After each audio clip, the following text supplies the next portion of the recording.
Hey guys, welcome to Gundam Build Guide. We got a lot to talk about today, both Gundam Breaker mobile-wise, but I have some news that is way too big to ignore. Legendary anime studio Sunrise, the studio that made every single Gundam series, City Hunter, Gintama, and Cowboy Bebop, is tragically being absorbed into its parent company, Bandai Namco. So, this is the end of Sunrise. Sunrise is going to be no more. It is going to be renamed Bandai Namco Films, and there is going to be significant reorganizations, and I assume some major legal mumbo-jumbo. All in all, people are probably going to get laid off, and this is a very dramatic end of an era. Because, quite frankly, in terms of things I respect Sunrise the most, Bandai the least, and Namco not that much because I don't like Soul Calibur, and in my opinion, they haven't done anything right since Pac-Man. And now that Sunrise is dead, everything is just completely out of whack. So, brothers, pour one out for Sunrise. Sunrise did some very good things for the world. Sunrise was a place where art was made. Sunrise has done a lot for us. Way more than Bandai Namco has done. Although Bandai Namco has bought out Sunrise and now they have eaten them. Just eating them and shit them out. Goddamn, what a shame. Alright, moving on. More normal Gundam news. In a minor additional update to the Island of Kkuris Dome movie, in a surprising twist, the movie has now been confirmed to take place in the original canon of the events depicted in the Gundam The Origin manga series, and not the continuity of the original Mobile Suit Gundam. Because you see, in the original Mobile Suit Gundam, the Island of Kkuris Dome takes place right after Garma dies, but right before Rama shows up to avenge Garma. Not so much for the movie version though. I think they've just cleared Odessa. Slager Law is also on the white base already, which is very confusing. And Bright isn't wearing his gray Earth Federation uniform. He's wearing a blue one like Amuro, because apparently this is the space outfit in the manga continuity. And long story short, Bright is the one that tipped everyone off that this is the manga continuity. Now, I've honestly only read the first chapter of Gundam The Origin because it is a very, very expensive manga series. And this makes me kind of want to read more of it, or at least up to where the movie is at. But at the very least, now we know that there's going to be some serious weird shit in this movie because it's using the manga canon. And the manga canon is very unfamiliar to me, and probably you too. Oh, and the movie has finally been confirmed to release this summer, probably around June. So yeah, I guess that movie is close to coming out, so cool. Alright, Gundam Breaker Mobile time, and we have a major update. Today, the 3.33 update has dropped, and it's a doozy. By and large, the 3.3 update is mostly a quality of life improvement update. There's also a new story chapter, but I haven't digged into that yet. I haven't got around to playing it yet, but I'm hoping they go back to the original Gundam Breaker story, since the last couple of chapters have been way too focused on the events of Batlog recently. By the way, with this new story update, the Draw C has been added to this game. It's a personal favorite of mine. I think it's really useful for making some cool kit bashes, since it has a Zaku F2 torso, crazy ass shoulders, and crazy ass legs. Oh, and as well as that, the update also raises the level cap by like another 10 levels, so that's cool. But yeah, so this is mostly a quality of life improvement, and the best change to this update is now any menu where you can do something, you're going to see a gold check mark on it. This is huge because there was so much overwhelming, tedious shit in this game because you have to micromanage all your Gunpla stats, and now they can at least tell you what you can do so you don't have to guess or straight up know what you have to do. The second biggest benefit of this update is that the alteration menu is infinitely improved with this. It's now way easier for you to go through your parts, see what there is, because at least for me in the past couple weeks, I'd collect extra mark badges doing polls, but then I wouldn't get the parts. But then a few weeks later, I would get the parts in like a Sokai event or like some kind of charity poll. And then it was just really hard for me to know what I had, what badges went with the parts I got later. But now check this out. I can just instantly see what's what. Like, I had no idea I could alter any of these parts that I had the alteration tools until this update. So that is a very, very cool thing about this update. Like, check over both pages of your alteration menu after this update, because not only have they added these gold parts for what you can do immediately, They've also added these new white check marks for parts that you're very close to being able to alter, where you just need to like upgrade them like once or twice and then they're good to go. So yeah, that's the best thing about this update. That's the thing that makes me happy about this update. Now let's talk about the bad side. Okay, not totally bad, but it's broken. The centerpiece of the 3.33 update is this currently broken new mission orders feature. This is also related to an achievement related to using it and completing this week. But as I found out earlier when I did a second live stream just for this feature is straight up malfunctional and it doesn't work. I guess they didn't bug test it right. See, the crux of it is that people have gotten tired of creating missions already. So now Bandai has decided that they're going to incentivize you to make missions by challenging you to make missions in lieu with the game's weekly themes. What that means more straightforwardly is that this is actually a cool thing. They're going to provide you a template for making a mission.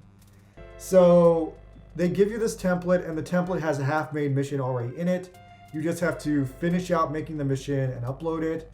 And yeah, the mission will be in the theme of the weekly problem, and then you can just jazz it out to your heart's content. The only problem is right now this doesn't work at all. I tried like 4 times in a row to do it. Every single time I tried to upload one of these template missions, the game crashed. So it's not cool right now, but if they can stop the crashing, I guess it's a good idea. And the final gift of the 3.33 update is the right leg gear. Is it the right leg? Is it the left leg? I think it's the right leg, so I'm just going to say that.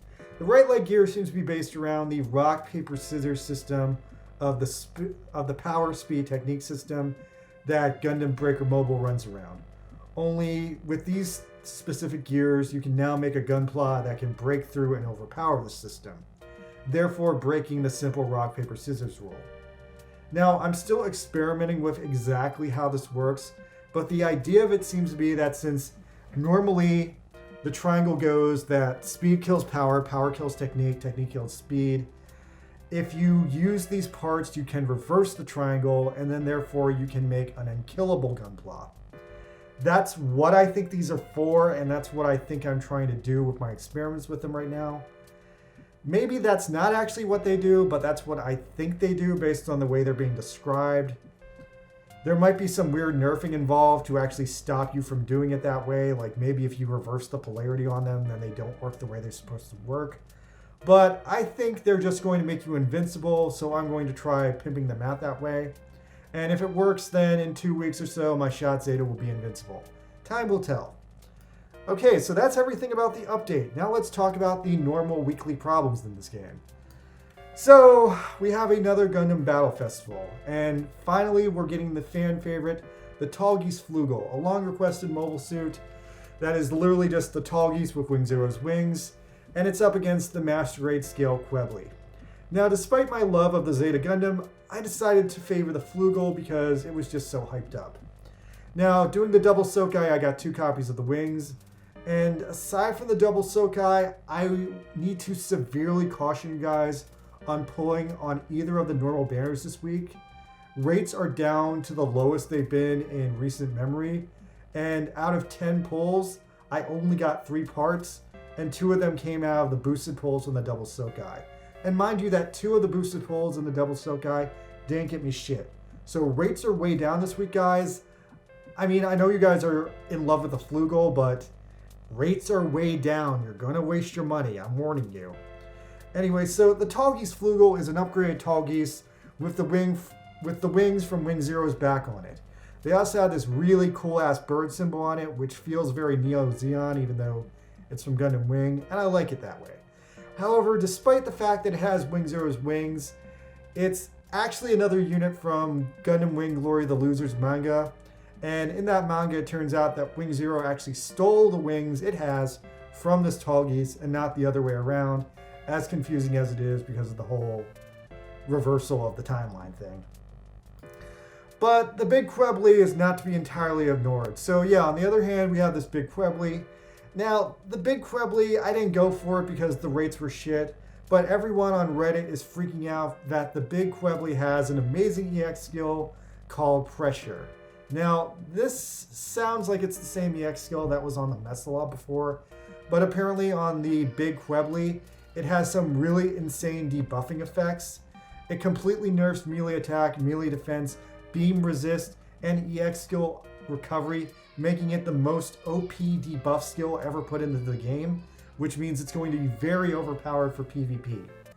Just be warned that because this is the most insane debuff ever put into the game, it's going to really throw off the metagame in PvP. I guess once people start popping this, you're going to want to kill them on sight is what I'm saying. The Quebly's chest also has a very brutal debuff stat into it, just hardwired in. So yeah, it seems like in the long run, the Masquerade Quebly is very, very meta as a stat debuff fucker instead of a shooter in the long run. So pretty nuts actually. Now, if you can get 3 parts from either of the suit, you're going to have an easy time with this week's mission. But before I get into that, there's 2 other banners that popped up this week that I can't ignore either. The third banner that popped up this week is a banner for the UC Bad Guys featuring the old Quebly, the O, and the Sazabi, and the Sazabi Ka. If you guys don't have any of these units, then this is a good banner, but I already do, so yeah, if you already have them, I'd think twice about this one. It's not really worth it.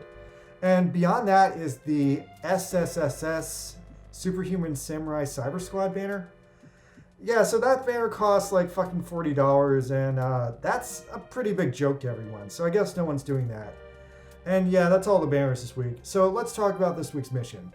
So the weekly mission this week is a very hilarious Valentine's Day side quest focusing on Ren's love life and her very inappropriate mom hanging out with a teenage boy who is the protagonist as she spies on Ren and, you know, oversees her life.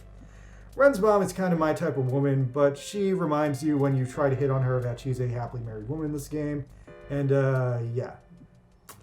Anyway, this whole thing is super awkward, and it upsets Sana, who damn straight up nearly declares you to be her boyfriend in the whole shenanigans. Beyond this, the charity suit this week is the recognized Loki or Ioki? Ioke? I don't know, it's hard to read in English. Anyway, it's a regionalized unit that is specialized for desert sniping, and quite so. It's honestly a real standout unit, I gotta say. I play this game every week, and this unit actually really stands on its own as a very unique unit. See, the nifty thing about this one is it has a cool sniper rifle and a cool head that work in tandem to make it a really unique sniper setup. I mean, 3 years out in this game, I've never seen anything that's been this specialized before, and I'd say if you do nothing else this week, at least pull the sniper rifle. The sniper rifle looks cool as shit. Lastly, to my intense dissatisfaction, the ultimate difficulty Rafflesia is back in the game once again, and like last time, it is so hard to kill. People haven't learned that this thing has buffed out shot defense, and the only way you're taking it down is by sending out a team of melee units to kill it, even though that's suicide because it's so good at defending itself against melee units. Nonetheless, it has ridiculous shot defense, so shooters don't work on it. Now, I got told first time around that it was only this hard because the ridiculously high shot defense was a glitch. But now that's popped back up, it's exactly the same. So all you losers were lying to me, just trying to cover your ass because you had shortcomings. It's exactly as hard as it was last time. And I guess people are fighting it a little bit better now because the roof has been raised some more and some people know what they're doing, but a lot of people don't. I still at one point got put on an all-shooter team, and with all shooters, we just couldn't take it down, so we failed. The Rafflesia is no joke. Luckily though, other people have realized that spamming EX skills is the only way to kill it. So not every mission I did with some strangers was a bust. Although either way, I'm going to be focusing on powering up my Barbatos Black even more during this week because fuck the Rafflesia, that thing is evil. Meanwhile though, I've almost fully powered up my shot Zeta to 100% max, and that's cool. Anyway, that was Gundam Build Guide for this week. Thank you everyone for stopping by. Join us next week, same Gundam time, same YouTube channel. Oh, and I guess at some point during this week, I will stream the story missions for the new chapter because that sounds cool. All right, thank you guys. See you next time. Please subscribe. I'm like 200 people away from 1,000 subscribers. Peace out.